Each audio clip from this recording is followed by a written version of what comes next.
Hello everyone and welcome to the next part of this tutorial.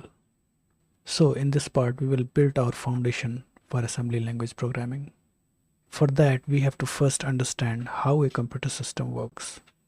Let's see how a computer system works.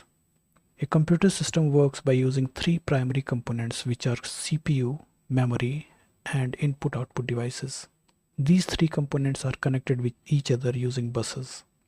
These buses transmits all the data between these three components. Let's try to understand by taking a simple example here. Whenever a computer user submits any input to the computer, then this input first goes inside the memory with the help of keyboard and mouse, which are input devices in this case.